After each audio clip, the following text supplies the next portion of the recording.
delighted to be with you this afternoon.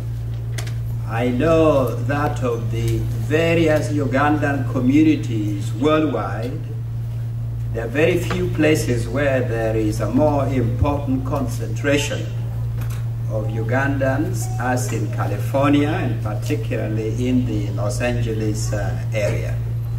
So I'm very happy to be in your midst this afternoon, and I appreciate enormously your interest and engagement with the home country. It's a two-way process, and I encourage you to get even more engaged.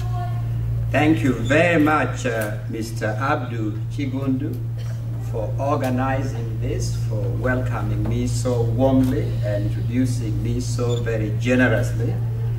I will make sure, by the way, I hope somebody's recording this, so I'll at least play that to my mother.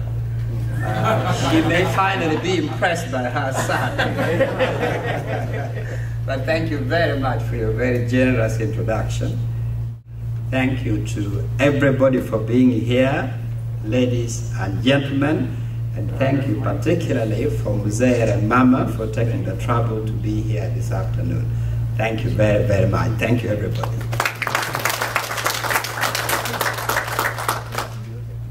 Now, I will make my remarks somewhat schematic.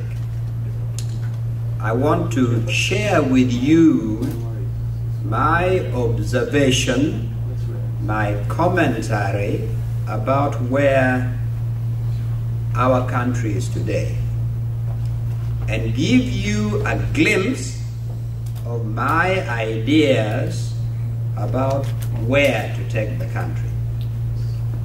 And then a brief exchange of views.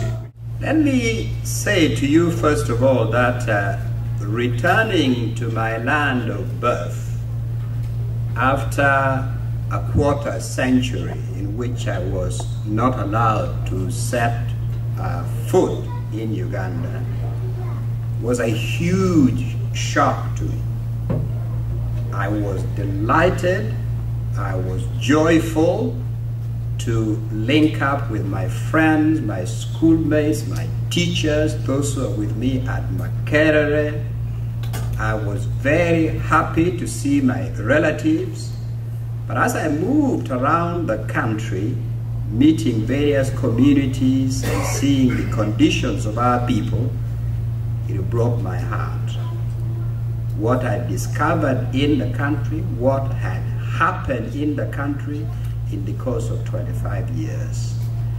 You should be in no doubt whatsoever that Uganda is a country facing an existential moment, an existential crisis.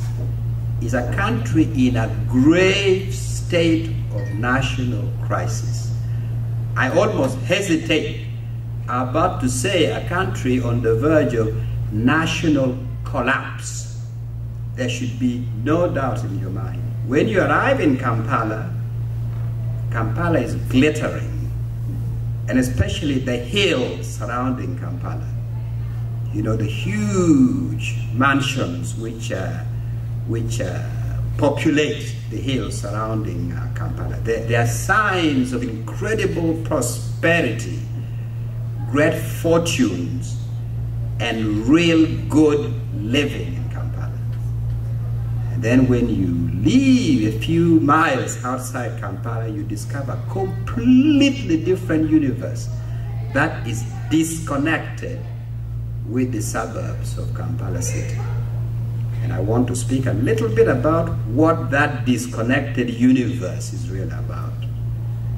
I say Uganda is a country on the verge of national collapse because of the unbelievable corruption. And I'm talking about corruption which is orchestrated from on high, from State House all the way down.